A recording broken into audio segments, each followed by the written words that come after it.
Welcome to another edition of the Paranormal Zone. I'm your co-host, Tom Spitalere. Bob is out on special assignment today. Boy, it's been quite the year, hasn't it? Before we get started, though, the Paranormal Zone set up to talk about paranormal UFOs, UABs, Bigfoot, cryptozoology, and everything that goes along with it. We had a guest set up for today, but at the last minute, due to some unforeseen circumstances, he couldn't get on the show. And like I said, Bob's out on assignment today. But I want to thank, before we get started, I want to thank everybody who has tuned in this year, 44 or so episodes. We can't do it without your help, though. In order to keep this show going, Lawrence Community Access TV needs your help. So if you can spare any change after the holidays, please, if you can make a donation to Lawrence Community Access TV at 468 Essex Street, Lawrence, Massachusetts, so that we can help keep this show going and going strong. Next week, we will have a knockout guest back on. But for this week, we're going to be talking about all things paranormal, different things going on in the paranormal world and beyond. And of course, there's a lot going on in the paranormal right now, as we know. A whole lot going on. And it's just what's going on in the world right now. I want to first of all thank the Essex County Ghost Project team and associates for a banner year. We got one more thing planned for this year, and we'll be at 150 events for the year, TV, radio shows. And we're already getting ready for a busy 2025. And this is the last episode of the Paranormal Zone for 2024. And we will be back here next year. Oh, wait a minute, that's next week. 2025. Wow. Can't believe we're here at the end of the year. But, so what I want to discuss today, we're going to go for as long as we can. What is an investigation?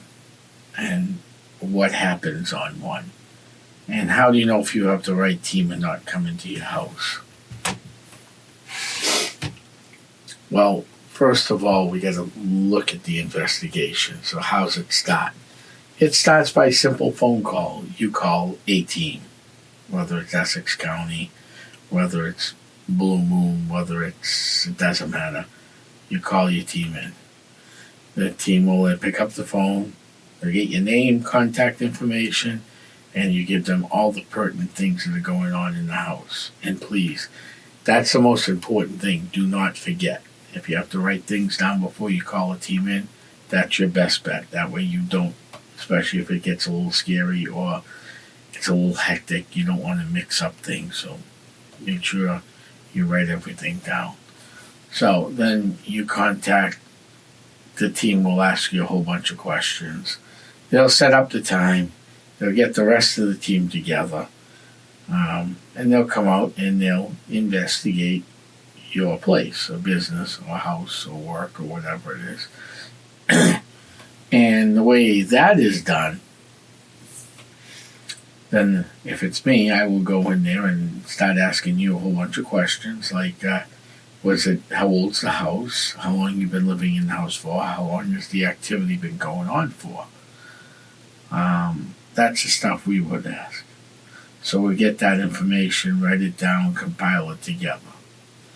If you lived in the same house for 50 years,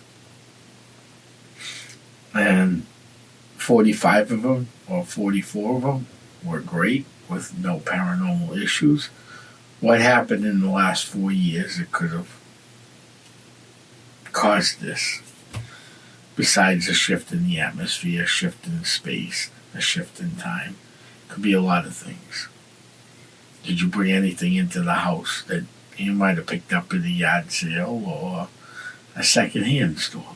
Because sometimes that stuff has attachment to the furniture. Or whatever you're bringing home. Most of the time it's usually furniture or a picture or something like that.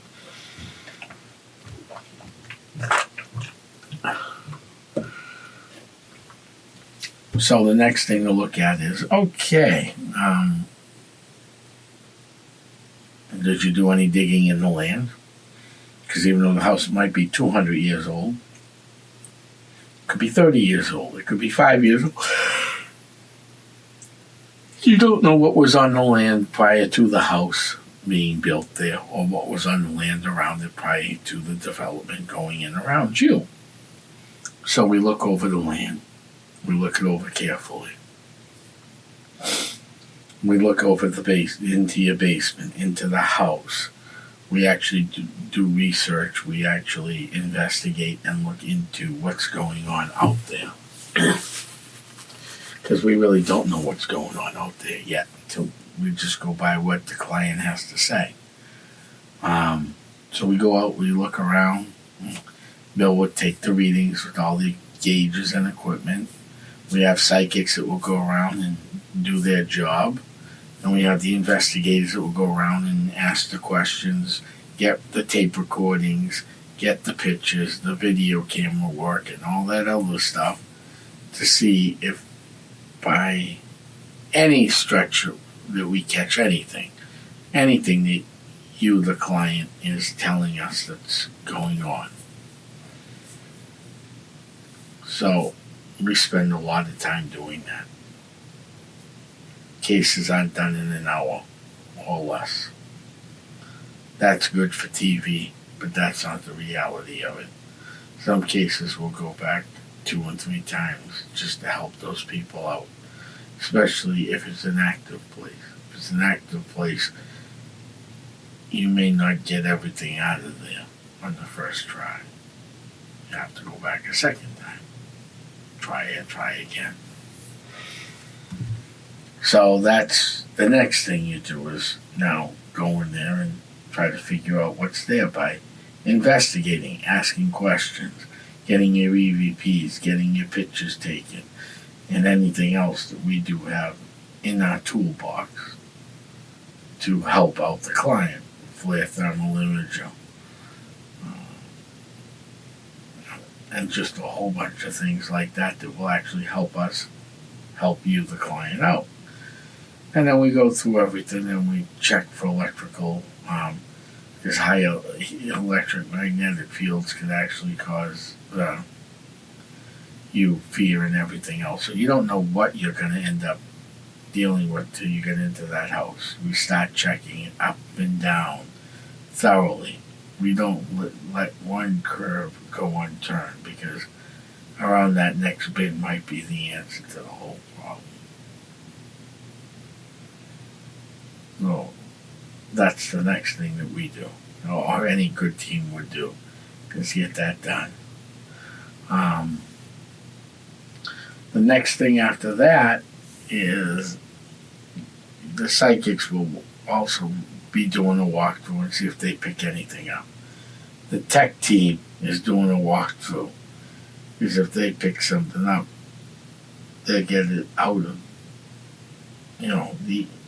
if they pick something up, the tech team does, and they'll get it back to the psychics and everybody else, and we'll try to make sure that the psychic can get it, if they can or can't. And then we'll analyze the evidence and give it back to the client and let them know what we think is really going on. Because that's what we do as investigators. We try to help our clients out. So that's all in fun, though, and it is fun, but I don't mean it in fun like that. There are some inherent dangers. There's a great case that happened down in Rhode Island. Let's look at the Conjuring House, for example. That was brought in by Ed and Lorraine Warren. Originally, actually, the investigation was done by Keith and Carl Johnson. But that never panned out. So, they panned out real well, and what happened with that was that Keith and Carl Johnson ended up getting help from Ed and Lorraine Warren, and that's how you get the Conjuring House.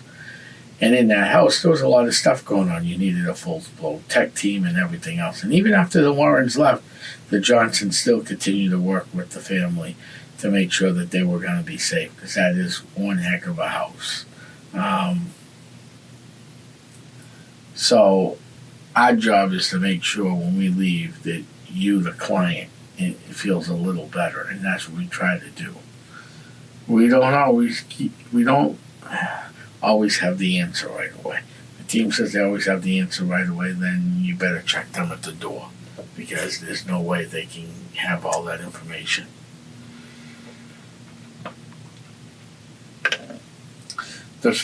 So while the psychics are walking through and picking things up, the tech team's going down checking for electromagnetic fields and any other disturbances with the lights on to get a baseline reading of what is in each room. Careful notes are taken in each room. And then from there, you would, after the baseline's done, then it's time to start the investigation.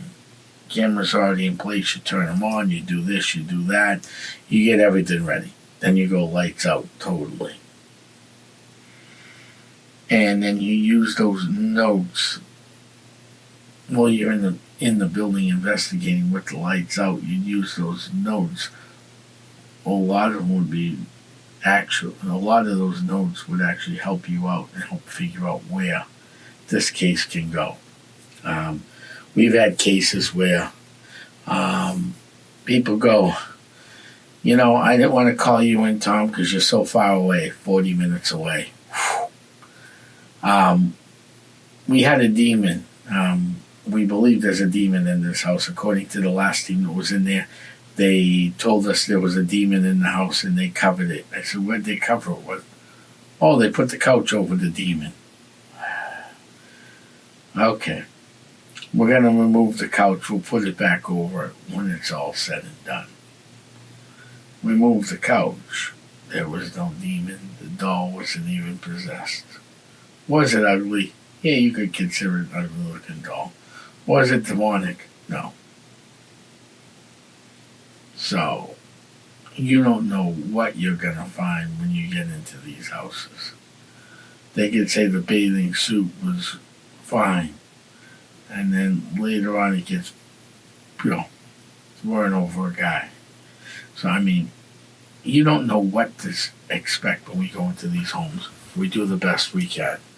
And then when we're done, we'll give you everything if we find anything. And usually when we're done, we'll go through the house with sage and other things and other protection measures to clear the air. But the most important evidence we get would be either video evidence, EVP, or personal experiences. I hold high hopes on personal experiences. I know some teams don't. They rather get it all on camera. Well, sometimes the ghost doesn't want to be on camera. And just because you don't get a spirit on camera and you have these great experiences, that means the place has still got activity. It just doesn't want to be seen.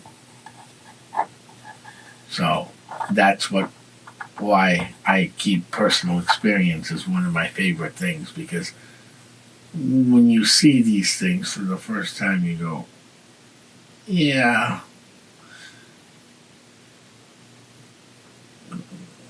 So that's what makes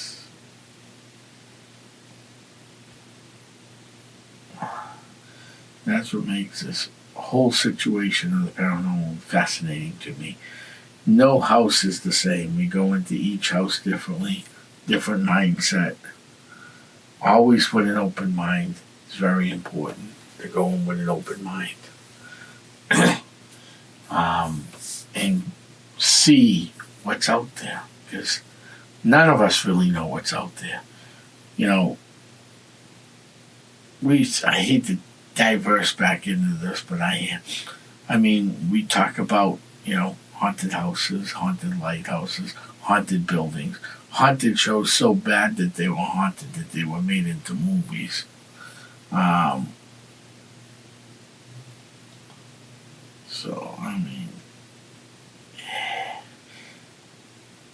The tree, what's interesting is this whole situation of, I just lost my train of thought where I was going with that. Sorry, folks. This whole notion that some people actually believe that ghosts, Bigfoot, and UAVs or UFOs don't really exist. The massive government cover-up on everything. No, there was a cover-up. There still is a cover-up on some of this stuff, but it has nothing to do with our government. Every individual organization has its belief system of what it believes. Doesn't have to believe in spirits, but they don't know what they're seeing sometimes. And if you don't know what you're seeing, keep an open mind, because that might not be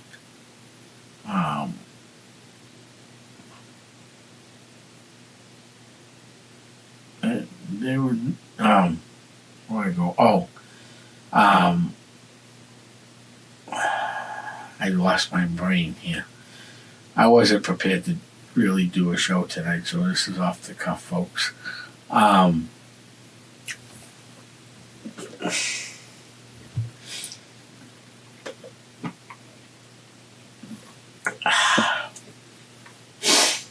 So, like I said, when we go in there, we keep an open mind. We do what we got to do. We check for EMFs. High electric magnetic fields can cause paranoia, things you're seeing, things you think you're seeing. But too much of it can also cause cancer. So we have to check for high EMF. We check for different types of radon. We check for a lot of different things when we go into a house. And EMF is usually the bigger issue than the paranormal. EMF is electric magnetic field, is what gives the ghost its actual energy. And we'll see what goes on in that house, if we can pick anything up, pictures, photographs, video. The second time we go back, we're always bringing video cameras with us and set up our video cameras to see if we catch anything. The first time in there is just really figuring out what's there, figuring out the best course of action, if it needs to be removed, how it's going to be removed. And sometimes it's not it's an animate object that's got possession. Someone's shirt, someone's seat, their favorite restaurant, someone's fork, someone's cup.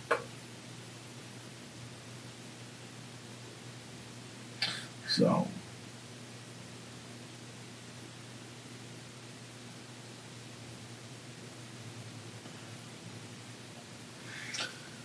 and that's pretty much where you go with EMF. And then we set up the video cameras and hope we catch something. We do use older video cameras, so the shutter speeds are a lot slower.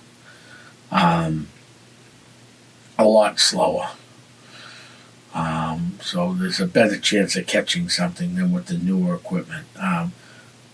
We also use, besides audio and video, we use K2 meters too. K2 is a great way to sometimes make communication with the spirit by putting it on the floor and asking if something's there and running an audio recorder at the same time. So we're picking up EVP, which is the hardest thing to prove or disprove. It's called electric voice phenomena.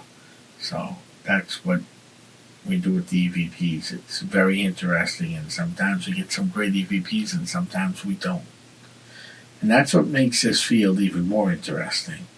Over the next year or so, even in the past, Essex County Ghost Project also investigated Bigfoot and UFO sightings. We have a UFO arm now led by my co-host Bob Mcdermott. We have some great stuff being planned for this year. And then if we get done your house, I know I'm over the map tonight, but that's fine. When we finish up your house and we figure out there's something there or nothing there, we always sage the house down to clear the energy of the area. If it's something more prevalent, we may have to come back once or twice to actually remove the spirit, because sometimes it doesn't want to leave. Now, the difference between Essex County and others, we will stick onto a case long after.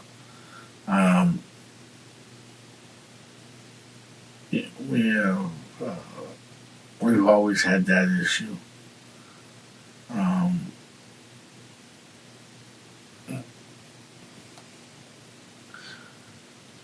But sooner or later, if we have to come back to the house, we will. Once or twice, it doesn't matter.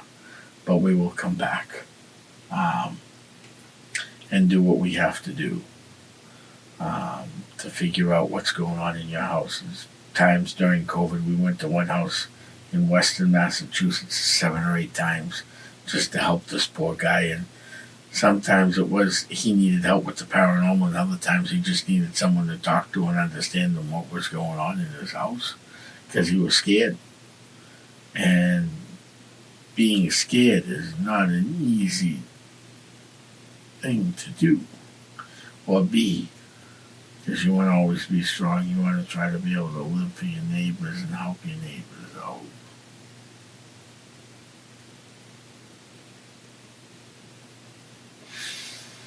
So, now what to do if there's a spirit in the house? So we get to the house, we do everything, and we find out, we catch an EVP, we catch a photograph, we catch a video or something. So the next thing is what the homeowner, want to do with that spirit. If you, the homeowner, wants to remove that spirit, then we will bring people in to remove the spirit. If you, the homeowner, wants to live in peace and harmony, we'll try to figure out who that spirit is. So it can be kind of locked away into a room, usually a glass.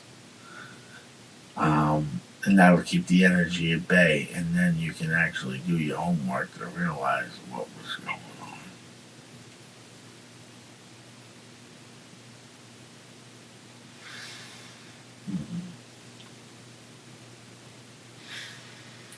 So that's how we do that type of investigation. We also do fundraising for nonprofits throughout the region. We've raised close to $50,000 since Essex County has started. So that's another thing we do. We have a cemetery that we use all the time, that we run ghost hunts in, and people can come and sign up, or sign up either through Facebook, or you have an event you want us to do for you, send me a message and I'll be more than happy to handle that event for you.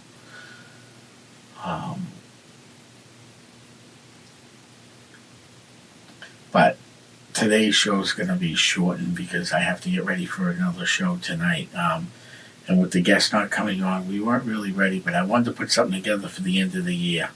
So that's what we did tonight, just a quick show. And I hope you guys are enjoying the show. If you have any questions, concerns, you can email us at the Paranormal Zone. And Bob is always looking and checking into that.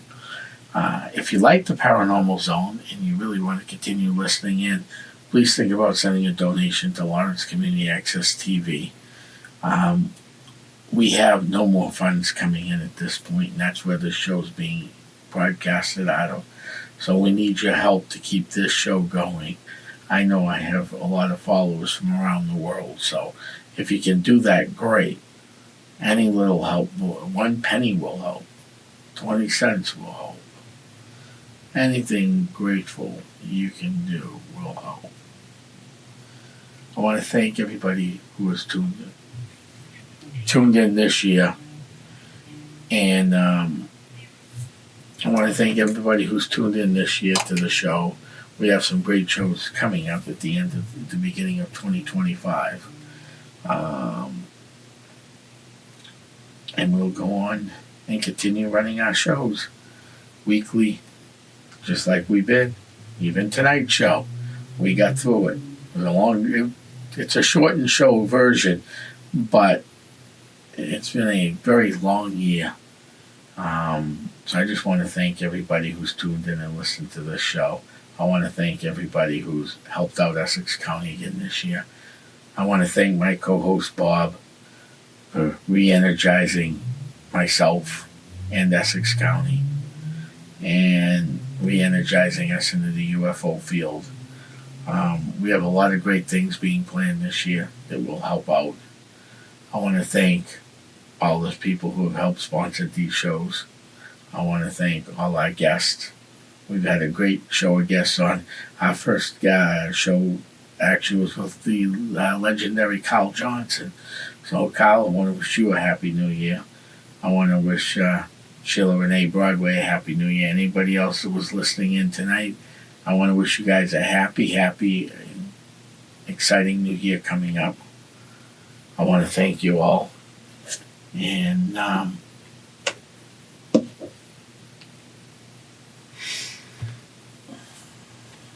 we'll see where next year goes. Some stuff being planned for next year is we are going to try to do a Parafest again this year, coming up in 2025. We will be doing more talks this year, more episodes this year than before. So I just want to thank you all. Have a good evening, good night, and Happy New Year to all my friends.